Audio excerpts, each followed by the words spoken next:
The bridge of the Mosaic was bathed in red emergency light. The air was thick with the smell of burnt ozone and the screech of an overheating gravity drive. Theo Lennox watched the tactical display with a jaw so tight his teeth ached. 3 dots, 4, 7, coming out of the void pocket like shards of black glass pushed through a membrane. Quartzar. No broadcast, no demand. The first plasma bolt hit the colony transport's secondary hull before Lennox could open his mouth. He slammed his palm on the comm panel. All hands, combat stations. Erida, I need a sail alignment now. The voice that came back was thin and clipped. Working on it. The gravity drive is already overheating. We pushed it too hard getting into position. Tamsin Vex stood by the airlock, checking her weapon with mechanical precision. Her hands moved over the carbine like she was checking a tool she had checked 1,000 times before. She did not look up. Lennox watched the tactical display update. The Harvest Queen was still holding position, still loading civilians. The transport's captain had not even begun to spool her drives. He made the calculation in under a second. Tamsin, we are drawing them off. Prep the phase shield for maximum deflection. She looked up then. Her eyes were flat and professional, understood. The Mosaic lurched. The gravity drive core pressed against Lennox's organs, made his bones feel heavy and his vision swim. He gripped the edge of his console and held on. The ship turned, not fast enough, never fast enough. The first hit came from the port side. The phase shield caught it with a low, humming thud that vibrated through the deck plates. The lights flickered. The shield generator whined higher. The second hit came 3 seconds later. Harder. The bridge filled with the sharp chemical smell of burning insulation. Something in the wall spat sparks. Erida Corvus was bent over the engineering console. Her dark hair, streaked with gray, had come loose from its tie. Her hands were shaking. She muttered something under her breath. A prayer, a curse, Lennox could not tell. The third hit took the phase shield offline. The sound was a scream, metal and crystal and compressed energy all tearing apart at once. The lights went dark for a full second. When they came back, they were dimmer. The air was acrid and hard to breathe. Lennox did not look away from the display. The Harvest Queen was finally moving. Her drives were spooling, a thin line of thrust pushing her away from the combat zone. He had bought them time, not much, but enough. The tactical display updated. 2 Quartzar ships were closing on the Mosaic. A third was breaking formation, angling toward the transport. Tamsin, we have a problem. She was already moving. She grabbed a boarding kit from the wall, strapped it to her thigh, and hit the airlock release. I see it, I will cut the angle. The airlock cycled open. The void screamed in. Lennox felt the cold bite of vacuum pull at the edges of his jacket. She jumped. The Mosaic's gravity drive caught her, bent her trajectory, threw her across the black space between ships. She hit the Quartzar hull hard. Lennox heard the impact through the open channel on his comm, a wet crack, then silence. Then her voice flat and calm, I am in. The channel went quiet, the seconds stretched. Lennox watched the tactical display. The transport was pulling away. The third Quartzar ship had changed course. It was coming back toward the Mosaic. The channel crackled. I have something coming back. Tamsin appeared at the airlock 30 seconds later. Her armor was cracked across the chest plate. Blood ran from a dozen shallow wounds on her forearms and hands. She was carrying a crystal. It hummed at a frequency that made Lennox's teeth ache. She dropped it on the deck. It felt warm, too warm, like it had been pulled out of a fire. Erida grabbed it. She bent over her console, her finger tapping against her thigh as she worked. The crystal's resonance changed, shifted, became something else. Her face went pale. Lennox, you need to hear this. He crossed the bridge. The floor was uneven under his feet. The gravity drive was still overheating. The ship was still screaming. Erida looked up at him. Her eyes were wide. It is not a weapon. It is a religious text. She played the translation. The crystal's hum resolved into words.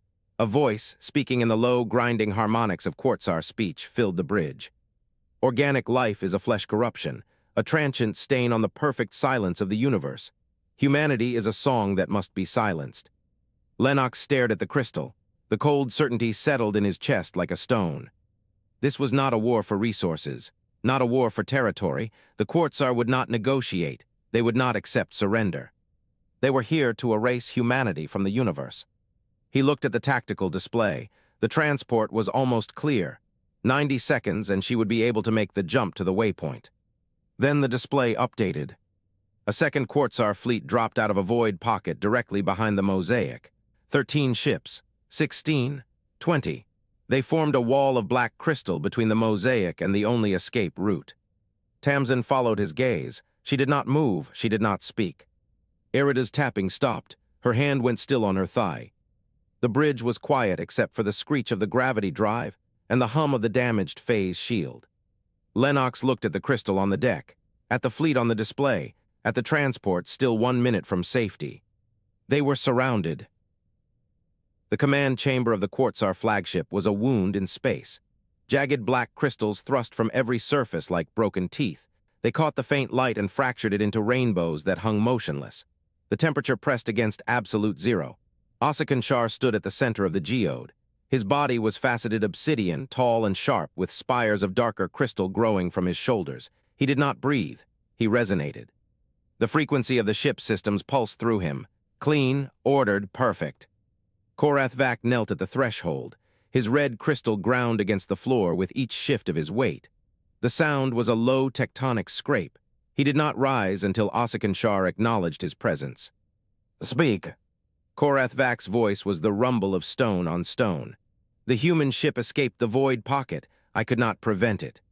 Quartzar did not move. His resonance flickered with displeasure. "You had 7 vessels, they had 1.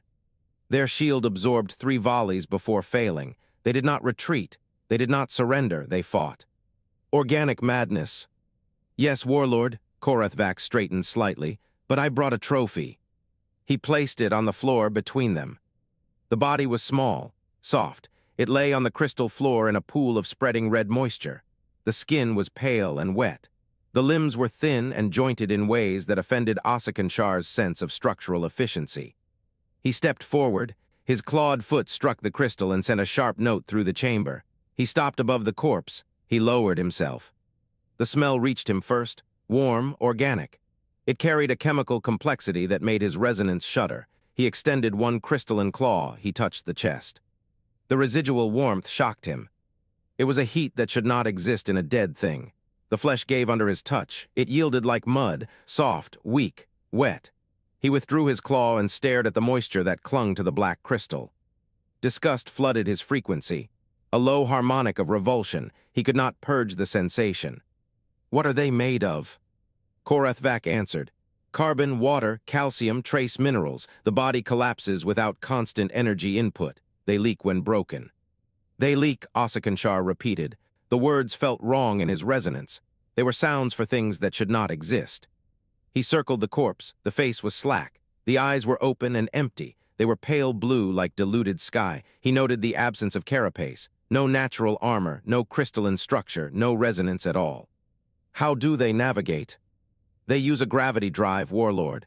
A compressed singularity contained by magnetic fields. It distorts the void." Quartzar stopped moving. His crystals vibrated with sudden attention. "A singularity, they contain a singularity.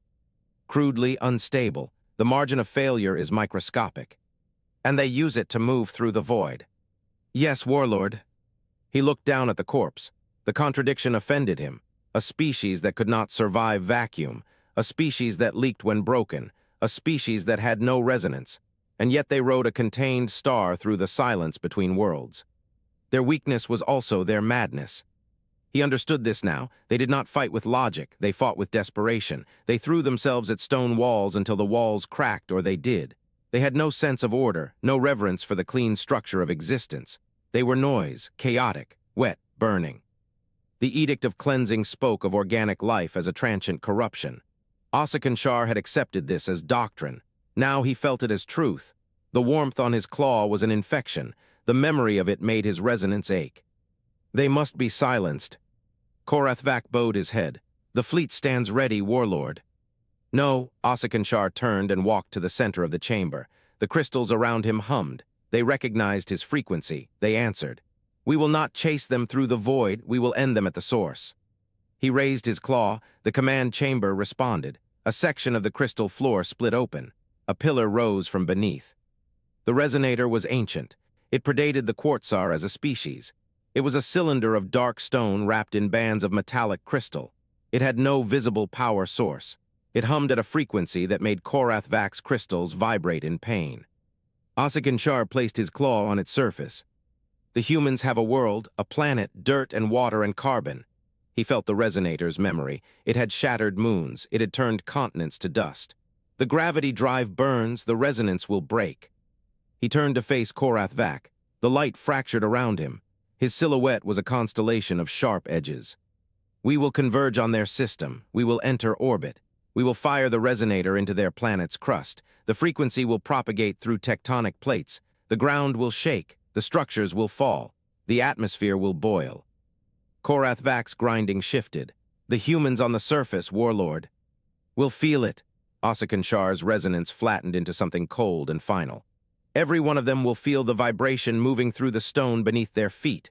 It will take time. Hours, perhaps. They will know what is coming. They will have no escape. He lifted his claw from the resonator. The stone hummed with hunger. They fight with desperation because they have nothing else. We will give them nothing else. We will erase the noise. We will restore the silence. Korath-Vak rose from his kneeling position. His red crystal caught the fractured light. The fleet will converge within 72 hours. 72 hours, Quartzar nodded once. The resonance will be clean, the corruption will end. He turned back to the corpse on the floor. The warmth was fading now. The moisture had begun to crystallize against the cold. In a few hours, it would be frozen solid. In a few days, it would be indistinguishable from the stone beneath it. But he could still feel it, the memory of warmth, the wet yielding, the leak. He would never forget the sensation. He would carry it into the silence. And when the last human voice stopped resonating through their dying world, he would finally be clean again. The observation post hummed with a low, constant vibration. Lionhath felt it through the deck plates, a frequency that settled in her bones and reminded her she was not floating in the void, but anchored to a small, hidden rock. The air was thick and warm, carrying the faint, sweet taste of recycled atmosphere and the slight metallic tang of the stealth field generators working at full capacity. She sat cross-legged on the raised platform at the center of the chamber. Her eyes were closed. Her hands rested on her knees, palms open.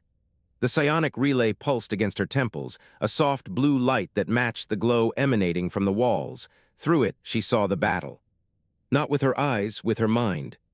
The Mosaic was a small, sharp thing on the edge of her awareness. A jagged silhouette of black struts and silver panels, trailing a gravity signature that felt like a wound in normal space. It had taken hits. Its phase shield was flickering, but it was still moving. Behind it, the colony transport crawled toward the gas giant's shadow, a fat, slow vessel with no weapons and no shield worth the name. Lionhath read its registry in the data stream. 73,000 civilians, children, elders, the sick. The Quartzar fleet was already turning. She watched them through the relay, 7 vessels of cracked crimson and black crystal, moving with the brutal efficiency of creatures that had never known hesitation. They did not pursue the Mosaic. They did not need to. The transport was the easier target, the softer one. The transport would be caught. Lionhath opened her eyes. The chamber was quiet. The conclave voice came through the relay, cold and dispassionate, like a current running through still water. Observation only. That was the standing order. Humanity was pre-FTL. They had not yet earned the right to intervention. They must be allowed to die or survive on their own terms without outside influence distorting their evolutionary path. She had argued this principle herself. For decades, she had believed it. The Mosaic turned back. Lionhath felt the shift before she saw it.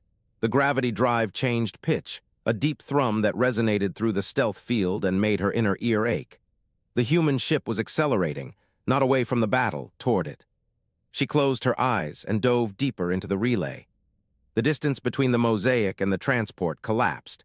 The human ship placed itself directly in the path of the Quartzar formation, a wall of hull and phase shield and stubbornness between the civilians and the guns. Lionhath saw the plasma bolt form, a white-hot bead of energy building in the crystal barrel of a Quartzar dreadnought. She saw it fire. She saw it cross the void. She saw it hit the Mosaic. The phase shield caught it, held it, buckled. The ship shuddered, a visible ripple running through its structure. Emergency lights flared along its hull. The smell of burnt insulation reached Lionhath through the relay, translated into the sharp, acrid signal of a system pushed past its limits. But the ship did not break. The transport kept moving. The civilians kept breathing. Lionhath reached deeper. She had never touched a human mind before. She had observed them from a distance, studied their broadcasts, catalogued their cultural artifacts. She had understood them as a concept, a variable, a data point in a long-term study. She had never felt one. She found Lennox on the bridge. His mind was not shielded. It was not organized. It was a raw, unfiltered broadcast of everything he was, everything he carried, everything he refused to let go. The fear was there. She felt it as clearly as her own pulse. A cold, tight knot behind his ribs, a trembling in his hands that he tried to hide. The taste of old copper in his mouth from a wound he had not bothered to treat. The exhaustion was there too, layers of it, weeks without proper rest, a body running on caffeine and stubbornness, a soul worn thin from making decisions that cost lives. But underneath both of those things, underneath the fear and the exhaustion and the physical ache that never stopped, there was something else. Something that did not belong in a creature so fragile, so soft, so close to breaking. An absolute refusal to stop. It was not courage. Lionhath knew courage. She had studied it. It was a choice, a conscious decision to act despite fear. This was not a choice. This was a biological imperative. Lennox's body would not let him surrender. His muscles would not accept the order. His nerves would fire until the signal stopped, and the signal would only stop when the system failed completely. He had already decided he would die. He had not decided his species would. Lionhath pulled back from the connection. Her hands were shaking. She looked down at them, at the faint luminescence pulsing beneath her blue skin, and she realized the tremor was not hers. It was his. The conclave voice resumed, calm, rational, a list of protocols and precedents, a reminder that the study was long-term, a suggestion that she log the encounter and move to the next observation point. Lionhath listened. She heard the words, she understood their logic. She did not accept them. The classification was wrong. She saw that now with perfect clarity. The Vashari had labeled humanity as pre-FTL, primitive, unready for the wider galaxy. They had assumed technology was the measure of worth, that a species without a void sail was a species without power. But technology was not the measure. It had never been the measure. The humans had not reached for the stars because they were ready. They had reached because they were desperate, because they knew something the Vashari had never understood. Extinction was not an argument they could accept. Lionhath stood. Her legs were stiff from hours of sitting. She walked to the communication panel and placed her palm flat against its surface. The stealth field hummed beneath her touch. The conclave voice continued in her mind, a steady stream of instructions and prohibitions. She ignored it. She began composing a data packet. Not a report, not a log, a transmission, direct, unencrypted, targeted. She pulled the Quartzar resonator schematics from the observation archives. She had collected them over years of watching, filing them away for reference, never intending to use them. She attached a single line of text beneath the schematics. It is aimed at your homeworld. You have 72 hours. The conclave voice sharpened. A warning, a threat, a reminder of the consequences of intervention. Lionhath sent the packet. The transmission left the stealth post in a burst of tight beam energy. A small, fast thing aimed at the Mosaic's communication array. It would arrive in minutes. It would bypass every protocol in the Vashari handbook. She stepped back from the panel. The chamber was quiet again. The blue light pulsed gently against the walls. The air smelled sweet and recycled. The stealth field hummed through the deck plates, a constant reminder of her hidden position, her observation-only role, her centuries of detached study. She sat back down on the platform. She closed her eyes. She waited. Somewhere out in the dark, a tired man on a damaged ship would receive a message from a stranger. He would read it. He would understand it. He would do something that made no sense to anyone who had not touched his mind. And Lionhath would watch, because that was all she was allowed to do. She only hoped it would be enough. The acrid smell of burning circuitry filled the engineering bay. Sparks showered from an exposed conduit near the aft bulkhead, casting strobing shadows across the disaster. Erida Corvus knelt by the gravity drive core with a diagnostic slate in her trembling hands. The core was leaking radiation. A low clicking sound came from somewhere inside the magnetic housing, a sound she had never heard before, a sound that meant something was structurally failing. She did not look up when footsteps approached. She already knew who it was. Lennox stood in the doorway. His left hand was pressed flat against the frame to steady the tremor. He looked at the core, at the R, a D, I, a T, I, O, N Chinese letter climbing on her slate, at the cold sweat beating on her forehead. "Tell me," he said. Erida wiped her palm on her thigh and set the slate down. The clicking sound continued, a patient, mechanical heartbeat. She had been listening to it for 40 minutes. She had memorized its rhythm. "The phase shield is gone," she said. "The hull is compromised on Deck 4. We have a microfracture in the port spar, and the gravity drive is beginning to shed its magnetic envelope. In simple terms, we cannot outrun them. We cannot take another direct hit. If we try to run, the drive fails in 30 hours and we drift. If we stay and fight, they crack us open in the first volley." Lennox nodded. His face showed no surprise. He had already run those numbers himself. Erida picked up the slate again. She pulled up the data packet from Lionhath, the Vashari observer who had reached out to them in the void. The packet contained schematics and readings from the Quartzar fleet, the resonator, the weapon meant to shatter the Earth. She had studied it for hours. She had found a weakness. "The resonator requires a void pocket to power the frequency discharge," she said. "It draws energy from a compressed tier in space. The weapon cannot fire if that pocket collapses." Lennox stepped closer. He stood beside her, looking down at the schematics on the slate. "What collapses a void pocket?" "Another void pocket. A collision. An overloading singularity would create a cascade. The pocket destabilizes. The resonator goes silent." She did not say the rest. She did not need to. Lennox said it for her. "You want to overload the gravity drive?" "Yes." "Create a localized void pocket?" "Yes." "Jump the Mosaic directly into their formation?" "Yes."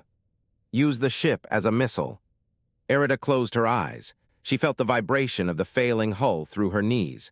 She felt the cold sweat on her skin. She heard the screams of the wounded drifting down from the medical deck above. "Yes." Lennox was quiet for a long moment. The clicking sound from the core filled the space between them. "Is there another way?" he asked. "No." He accepted it. She watched him accept it. His shoulders did not drop. His jaw did not tighten. He simply absorbed the information and moved past it, the way a soldier absorbs a hit and keeps walking. "How long to prepare the jump?" 4 hours, if the magnetic envelope holds." "It will hold." He turned to leave. He paused at the doorway. "Get the crew numbers from the cloner log," he said. "I need to know how many we are." Erida nodded. She pulled up the mass cloner log on her slate. She navigated to the crew manifest. The screen flickered. A file appeared, a file she had never seen before. It was labeled with a date, 6 months ago. She opened it. The air in the engineering bay grew cold. Or maybe that was her. She could not tell anymore. The first page was a medical report, a single line of text at the top. "Crew of the Mosaic, full fatality event. Date 14.03, all hands lost. Cause, containment breach during void sail calibration, corpses unrecoverable." Erida stopped breathing. She scrolled down. The next page was a personnel file. Her personnel file. A photograph of her face stared back. Dark hair streaked with gray, worried eyes, the same face she saw in the mirror every morning. Below the photograph, a string of data. Subject Erida Corvus. Clone iteration 4. Original DNA source archived. Memory implantation partial. Neurological drift 2.3%. Estimated personality divergence from original negligible. She scrolled again. The name at the top of the next file was Theo Lennox. Clone iteration 6. She kept scrolling. Tamsin Vex, clone iteration 7. The entire crew, every name she knew, every face she had shared a meal with, every person she had watched bleed and scream and die on the medical deck above her. They were all copies. The originals had died 6 months ago. The ship had been a tomb for half a year and none of them had known. They had been grown in vats, implanted with memories that were not theirs, sent back into a war they had already lost once, carrying ghosts they had never met. Erida stared at her own hands. They were shaking. The same hands that had calibrated the gravity drive 100 times. The same hands that had held a cup of coffee this morning. The same hands that had touched Lennox's shoulder when he looked tired. Were they her hands? Was she real? She thought about the mass cloner. She had helped design it. She had justified it. It is just a replication process, she had told herself. It preserves the knowledge. It preserves the skills. It is no different from growing a replacement organ. She had been wrong. It was very different. She was not a replacement. She was a continuation. A copy of a person who had already died, running on borrowed consciousness, fighting a war for a species that had already perished once without her. The clicking sound from the core grew louder. The radiation reading on her slate ticked upward. She did not move. Lennox appeared in the doorway again. He had come back because she had not responded. He looked at her face. He saw the slate in her hands. He saw the file. He already knew. "You have seen it," he said. His voice was flat, empty. He had found the file weeks ago. He had carried it alone. Erida could not speak. She nodded. Lennox walked to her. He crouched down beside her. His left hand trembled against his knee. "Does it change the plan?" he asked. She opened her mouth, closed it, opened it again. "No," she whispered, "the plan is still the same." "Then it does not matter." "It matters. It does not change what we do." He stood up. He walked to the doorway. He paused with his hand on the frame.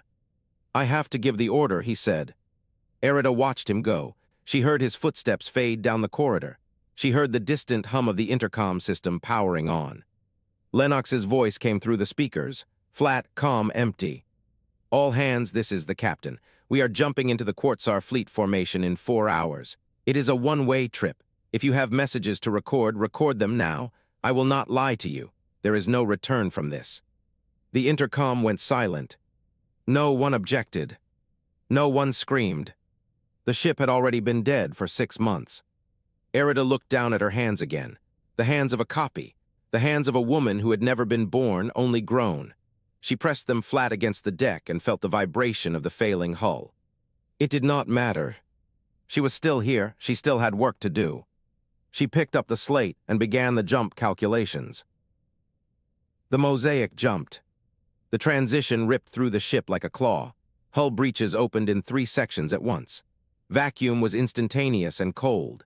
Erida felt the kiss of it on her exposed skin, a line of pain across her cheek where a crack had opened beside her console. She did not move her fingers from the gravity drive trigger. Theo felt nothing. That was wrong. He should feel something. The ship around him was screaming, metal fatigue, atmosphere venting. The creak of stressed alloys that had already been bent past their limits. But his hands were steady on the armrests. His breathing was even. He had spent so long hollowed out that there was nothing left to be afraid with. The Mosaic emerged inside the Quartzar formation. They came out of the jump surrounded. The tactical display lit up with red signatures, a constellation of sharp diamonds glowing in the black. Theo counted them, 12 vessels. The flagship sat at the center, a jagged mass of dark crystal that blotted out the stars behind it, Korath-Vak's ship. Theo recognized the configuration from the data Tamsin had pulled. The Mosaic hung in the silence. It did not fire. It did not maneuver. It simply floated, wounded and still, a black skeleton of struts and silver panels surrounded by enemies who could erase it with a single coordinated volley. On the flagship's bridge, Korath-Vak stared at the image on his command surface. The human ship had jumped into the center of the formation. This was not a tactical maneuver. This was suicide, or it was something else, something he could not classify. His crystal resonated with confusion. The pattern did not compute.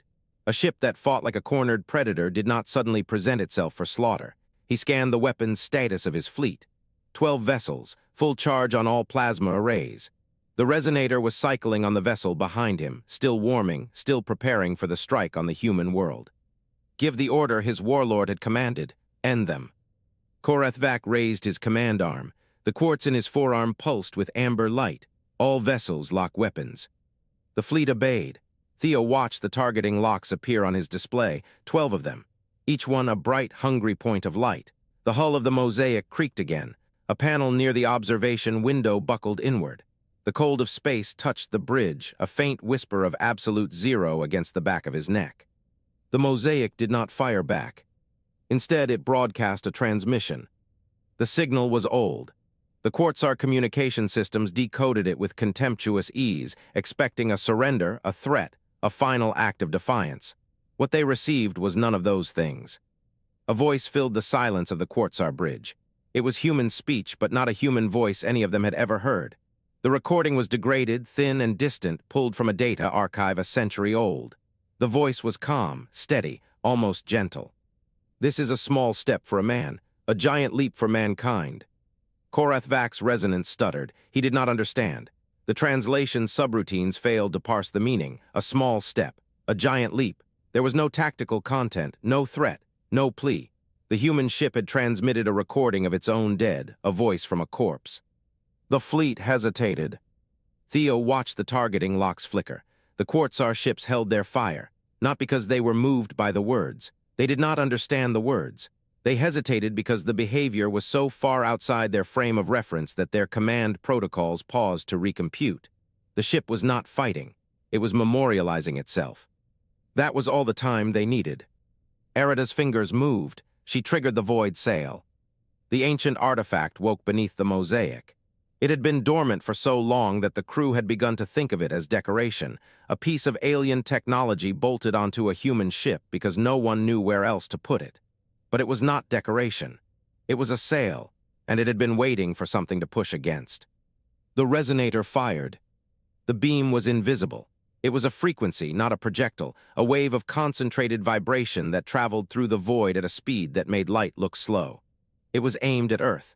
It was meant to strike the crust and shatter the planet into rubble. The warlord had commanded it, and Korath-Vak had given the order, and the weapon had obeyed. But the void sail caught the beam. Erida felt the energy hit. The entire ship shuddered.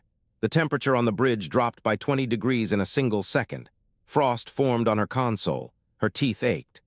The sail drank the frequency, absorbed it, redirected it through a network of conduits that should not have existed, that defied every law of physics she had ever learned. The beam did not hit Earth. It sliced through the Quartzar flagship instead. Korath-Vak felt the impact before he saw it. A vibration that was wrong, that resonated at a harmonic that did not belong to his crystal. The flagship's hull cracked.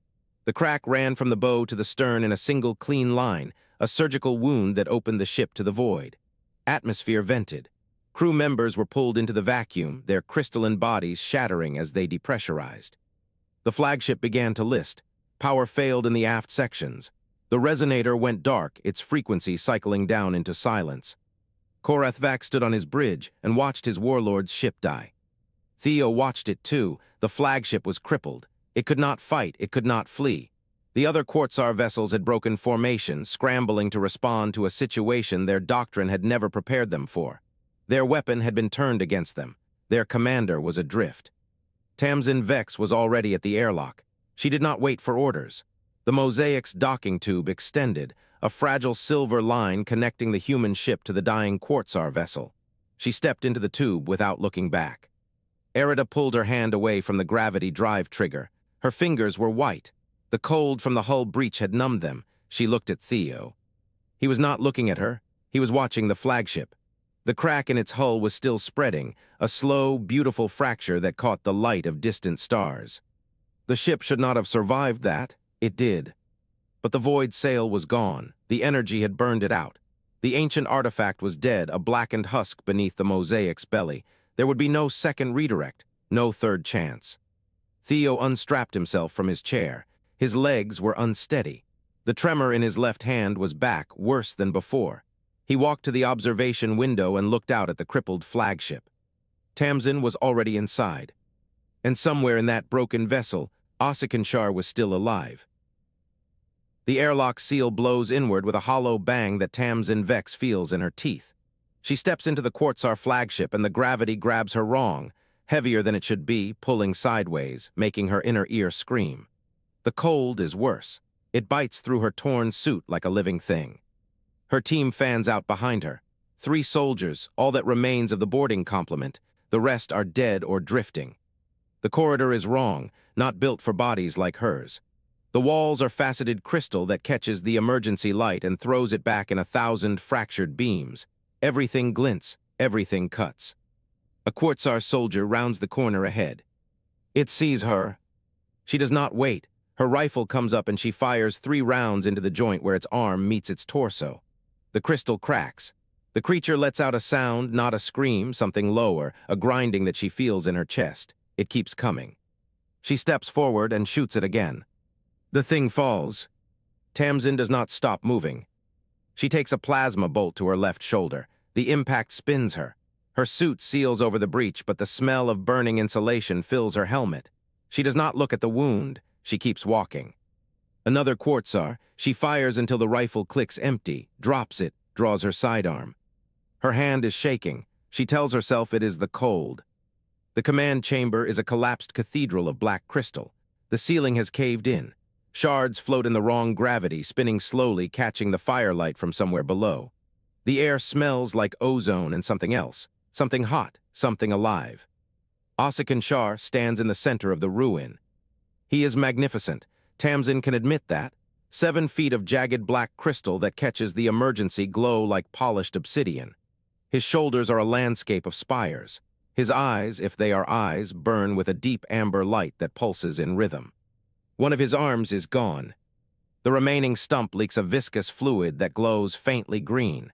It floats away from him in perfect spheres that drift in the broken gravity. He does not seem to notice. Tamsin stops 5 meters from him. The sound of her breathing fills her helmet, ragged, raw. Quatzar tilts his head. The amber light in his eyes flickers. He speaks. The sound is low. It resonates through her chest before it reaches her ears, a frequency that makes her molars ache. Your kind burns so briefly. It is the only mercy you possess. Tamsin does not answer. She is watching his one good arm. The fingers, she has no better word for them, are long and faceted, sharp enough to cut through her suit like paper. He could kill her before she raised her weapon. He makes no move. You came here to die. His voice grinds like stone on stone. You boarded my ship with no expectation of survival. That is not courage. That is a malfunction. Tamsin takes a step closer. She tastes blood in her mouth, sharp and metallic and warm. She swallows it. We are just stubborn, she says. Get used to it. Quatzar's head shifts. A sound escapes him. It takes her a moment to understand. He is laughing. Stubborn, he repeats, as though the word is a flavor he cannot identify. You have nothing, no resonance, no permanence. You are organic noise that will fall silent on its own. Tamsin raises her sidearm. She does not point it at his head. She points it at the floor, a gesture, a choice. She says, I am not going to kill you. The amber light in his eyes goes still. She sees it, the shift, the crack in his certainty. He understood the weapon. He understood the attack. He understood dying enemies and living enemies and the clean arithmetic of violence. He does not understand this. You should, he says. It is the only logical outcome. I have killed thousands of your kind. I would kill millions more. I would shatter your world and scatter its remains across the void. You should end me. Tamsin shakes her head. That is what you would do, she says. That is why you lose. She steps closer, close enough that she could touch him, close enough that he could reach out with that good arm and shatter her skull before her finger found the trigger. She holsters her sidearm. It is not a gesture of trust. It is a statement, a verdict. You are coming with me, she says. You are going to see our world. You are going to see our cities and our farms and our children. You are going to learn what it means to be outnumbered by things that refuse to die. Quatzar does not move. His body is a statue of black crystal, perfect still. But something in the light behind his eyes has changed. It is not hatred. It is fear. He understands violence. Violence has rules. Violence has grammar. This open hand, this refusal to close the equation, this is a language he cannot parse. He looks at her wounds, the plasma burn on her shoulder, the blood seeping through the seals on her arm, the way she stands despite it all, the way she does not fall. He whispers, what are you? Tamsin gestures toward the airlock. We are the ones who do not stop, she says. Now move. He moves. She walks him through the wreckage of his own ship, through the drifting crystal shards and the cold and the flickering light, and he does not resist. He does not understand why he is walking. He only knows that the creature behind him is warm and bleeding and relentless, and that nothing in his existence has prepared him for her mercy. They reach the airlock. Behind them, the Quartzar fleet goes silent. No transmissions, no targeting locks, no movement. They are waiting. Tamsin sees it on the tactical display in her helmet. 47 ships holding position, no retreat. no attack. They are waiting to see what happens next. The Mosaic drifts alongside Osakanshar's flagship. The hull is blackened. The void sail is a smoking ruin. The ship that should not have survived re-entry is still here, still alive. A new signal appears on the tactical net. Tamsin reads the identifier, and something in her chest loosens. Vashari. The fleet resolves on her display. 12 ships, clean lines, pale hulls that catch the distant starlight. They move into formation between the Quartzar fleet and what remains of the human ship. Lionhath's voice comes through the channel, quiet, precise, shaking at the edges. This is Observer Lionhath. The conclave has been overruled. The observation period is ended. A pause. You are not alone anymore. Tamsin closes her eyes. She can still taste the blood in her mouth. She can still feel the cold in her bones. She can still see the shape of Osakanshar standing in the wreckage of his certainty, broken not by her weapon but by her choice. The war is over. Tamsin opens her eyes. She looks at the display. The real story is just beginning. The observation deck smelled of nothing. That was the first thing Theo noticed. No ozone, no burnt insulation, no recycled metal and sweat and fear, just clean air with a hint of something floral, something sweet, something alive. He stood at the window and looked at Earth. It hung there like a blue marble. Clouds spiraled over oceans. The curve of the atmosphere caught the light in a thin, bright line. He had seen it 1,000 times from orbit. It had never looked so fragile. Lionhath stood beside him. Her pale blue skin seemed duller than he remembered. The faint luminescence in her eyes had dimmed. She looked tired. He wondered if that was a word she would use for herself. You have been granted observed protectorate status, she said. Her voice was soft, careful. The galaxy is watching. Theo did not turn from the window. That sounds like a cage. It is a shield, she paused. The conclave voted. It was not unanimous. The Velhari argued against it. They believe you are dangerous. They are right. Lionhath made a sound that might have been a breath. A human laugh, she said. I have studied your species for decades. I still cannot tell when you are joking. He turned to look at her. His left hand trembled against his thigh. He pressed it flat to stop it. I am not joking. The Silith want to study your biology. She said it like she was reading a list. The Kreth want to hire your soldiers. The Velhari demand the Quartzar prisoners be released. Theo looked at the corner of the room. Erida sat in a chair that was too soft for her, her hands flat on her knees. She was staring at her fingers. She had been staring at them for 3 hours. She had not spoken since the rescue shuttle docked. The prisoners, he said. Tamsin took Osakanshar alive. The whole fleet saw it. Lionhath nodded. That was not a tactical decision. No, it was not. The Vashari do not understand mercy applied to enemies. Her voice was quiet. We understand observation. We understand patience. We do not understand what she did. Theo looked back at Earth. Neither do I, but she did it anyway. Lionhath stepped closer. She did not touch him. She did not need to. He felt her presence like a pressure against his skin. The conclave has a question for you, she said. They have voted. They have granted protection. Now they want to know what humanity wants. Theo was quiet for a long time. He thought about the original crew of the Mosaic. 6 people who had died in a flash of plasma and vacuum, grown again in vats. Given memories that were not theirs, they had never known they were copies. They had fought. They had bled. They had died again, and none of it had mattered to the universe. Except that it had. Erida had told him the numbers. 3 full crew iterations. 18 people who had lived and died in the same ship on the same mission without ever knowing they were replacements. The first iteration had lasted 16 hours. The second had made it 4 days. The third had been the one to reach the Quartzar fleet. The one that had broadcast the moon landing. The one that had stolen the resonator beam and turned it back. Every version of himself had made the same choice. Every version of Erida had found the same courage. They were not the originals. They had never been the originals, and still they had done what needed to be done. He pressed his palm against the cold glass of the observation window. We want to be left alone, he said. Lionhath waited. But we know we will not be. He kept his voice flat, controlled. So we will build ships, we will train soldiers, we will get better at surviving. There was no triumph in his voice. He did not let it rise. He let it fall like a stone into still water. Earth hung in the window. It did not move. It did not answer. Lionhath was silent for a long moment. When she spoke, her voice was different, softer, almost wondering. I have watched your species for a century, she said. I have seen you fight. I have seen you fail. I have seen you rise again. I thought I understood. Theo turned to face her. I do not understand, she said, but I see it now. You will never be peaceful, not in the way the galaxy defines peace. You will always be ready for the next war. Yes. She looked at him with those dimmed, luminous eyes. That is not a flaw, she said. It is your adaptation. The galaxy has learned to fear humanity. Humanity has learned that the universe is full of things that need killing. Theo shook his head. That is not what we learned. What did you learn? He looked at Earth again. The clouds, the oceans, the thin, bright line of atmosphere. We learned that we do not stop, he said. We learned that we keep going. Even when we are copies of copies of copies, even when there is no hope, even when it would be easier to die, we do not stop. Erida spoke from the corner.